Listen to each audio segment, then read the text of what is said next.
ఎప్పుడైనా అవసరాలు తీర్చాడా?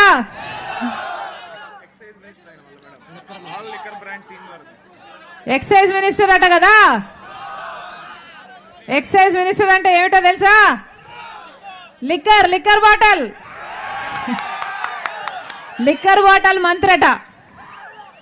మొత్తం అన్ని కాంట్రాక్టులు ఈయన బినామీలే అట. ఇప్పుడు లిక్కర్ షాపులలో boom boom, special status, capital, president medal,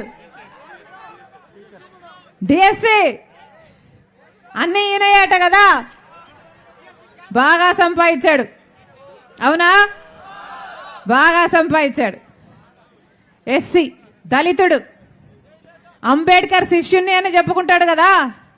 మరి అంబేద్కర్ గారి ఆశయాలను నిలబెట్టడం అంటే ఏమిటి? మద్యం అమ్మడమా? అది కూడా కల్తీ మద్యం అమ్మడమా? బయట బ్రాండ్లు ఎక్కడా అమ్మనియారట కదా.